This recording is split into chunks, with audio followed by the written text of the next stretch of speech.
Hi friends, welcome to Indhu's kitchen.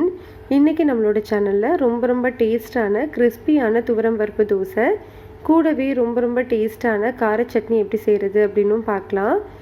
இந்த ரெசிபியை பார்க்குறதுக்கு முன்னாடி நம்மளோட சேனலை சப்ஸ்கிரைப் பண்ணாதவங்க ப்ளீஸ் சப்ஸ்கிரைப் பண்ணிக்கோங்க. கூடவே பெல் ஐக்கானையும் கிளிக் பண்ணிவிட்டு ஆளுங்கிற பட்டனையும் கிளிக் பண்ணிக்கோங்க. நான் இன்றைக்கி 3 கப் அளவு இட்லி அரிசி எடுத்திருக்கேன். நீங்கள் எந்த கப்பில் அரிசி எடுக்கிறீங்களோ அதே கப்லேயே துவரம்பருப்பையும் மெஷர் பண்ணிக்கோங்க. 3 கப் இட்லி அரிசிக்கு 3/4 கப் அளவு துவரம்பருப்பு சேர்த்துக்கலாம். அதாவது 1 கப் இட்லி அரிசிக்கு 1/4 கப் அளவு துவரம்பருப்பு. இதுதான் மெஷர்மெண்ட்டு. இப்போ இதில் 1 டீஸ்பூன் அளவு வெந்தயம் சேர்த்துக்கலாம். இதை 2லேருந்து 3 முறை நல்லா கழுவி எடுத்துக்கோங்க. கழுவினதுக்கு அப்புறமா இதில் 3 வரமிளகாய் சேர்த்துக்கலாம். 2 கப் அளவு தண்ணி சேர்த்துக்கலாம். இதை இப்போது மூடி போட்டுட்டு ஒரு 4 மணி நேரம் ஊற வச்சுக்கோங்க.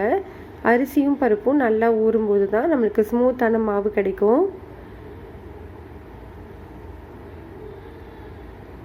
இப்போ இது நல்லா ஊறினதுக்கப்புறமா மிக்சிலேயோ கிரைண்டர்லேயோ சேர்த்து நீங்கள் அரைச்சிக்கலாம். நான் இன்றைக்கி மிக்சியில் தான் சேர்த்து அரைச்சிருக்கேன். இந்த மாதிரி ரொம்ப நைஸாகவும் இல்லாமல் ரொம்ப கொரகொரப்பாகவும் இல்லாமல் லைட்டாக கொரகொரன்னு அரைச்சிக்கோங்க. மாவு அரைச்ச உடனே தோசை ஊற்றுறதை விட ஒரு 1 மணி நேரம் வெளியில் வச்சதுக்கப்புறமா ஊற்றுனீங்கன்னா ரொம்பவே நல்லாயிருக்கும். இது இப்போது 1 மணி நேரத்துக்கு மேலே ஆயிடுச்சு. இப்போ நம்ம தோசை ஊற்ற ஆரம்பிச்சிடலாம். தோசை தவா சூடானதுக்கப்புறமா ஸ்டவ்வை லோ ஹீட்டில் வச்சுட்டு தோசையை பரப்பி விட்டுக்கோங்க. இப்போ இதில் 1 டீஸ்பூன் அளவு எண்ணெய் சேர்த்துட்டு மூடி போட்டு மீடியம் ஹீட்டில் 3 நிமிஷம் வேக வச்சு எடுத்துக்கலாம். பாருங்கள், 3 நிமிஷத்துக்கு அப்புறமா நல்லா கிறிஸ்பியான தோசை ரெடி ஆகிடுச்சு.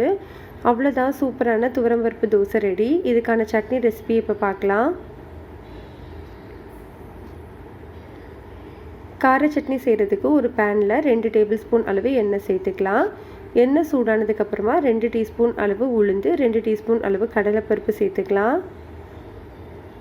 1/2 டீஸ்பூன் சீரகம், 1/2 டீஸ்பூன் வரமல்லி சேர்த்துக்கலாம். ஸ்டவ்வை மீடியம் ஹீட்டில் வச்சுட்டு ஒரு 30 செகண்ட் மட்டும் இதை வறுத்துக்கோங்க. இப்போ இதில் ஒரு 7 பல்லு பூண்டு சேர்த்துக்கலாம். 2 பெரிய வெங்காயத்தை ரஃபாக கட் பண்ணிவிட்டு சேர்த்துக்கோங்க. இப்போ இதை ஒரு 2லேருந்து 3 நிமிஷம் வதக்கி விட்டுக்கலாம். வெங்காயம் லைட்டாக வதங்கினதுக்கப்புறமா இதில் ஒரு 5 வரமிளகாய் சேர்த்துக்கலாம். உங்களோட காரத்துக்கு ஏற்ற மாதிரி மிளகாயை நீங்கள் அட்ஜஸ்ட் பண்ணிக்கோங்க. இப்போ இதில் 2 மீடியம் சைஸ் தக்காளியை ரஃபாக கட் பண்ணிவிட்டு சேர்த்துக்கலாம். சட்னிக்கு தேவையான அளவு உப்பு சேர்த்துக்கோங்க. இப்போ இந்த தக்காளி வெங்காயம் எல்லாமே நல்லா வதங்கி வர வரைக்கும் வதக்கிக்கலாம். பாருங்கள், தக்காளி எல்லாமே நல்லா வதங்கிடுச்சு. இந்த ஸ்டேஜில் ஒரு சின்ன சைஸ் புளி சேர்த்துக்கலாம். ரொம்ப குறைவாக சேர்த்திங்கனாலே போதும். சேர்த்த உடனே ஸ்டவ் ஆஃப் பண்ணிவிட்டு இந்த சூட்டுலேயே இதை மிக்ஸ் பண்ணி விட்டுருங்க. இது நல்லா ஆறணும். ஆறினதுக்கப்புறமா ஒரு மிக்ஸி ஜாரில் சேர்த்து ஸ்மூத்தான சட்னியாக அரைச்சி எடுத்துக்கலாம். இப்போ நம்மளுக்கு சட்னி ரெடி. இதுக்கான தாளிப்பு கொடுத்துடலாம். அதுக்கு ஒரு சின்ன பேனில் 2 டீஸ்பூன் அளவு நல்லெண்ணெய் சேர்த்துக்கோங்க. நல்லெண்ணெய் சேர்த்து தாளித்தா ரொம்பவே டேஸ்ட்டாக இருக்கும்.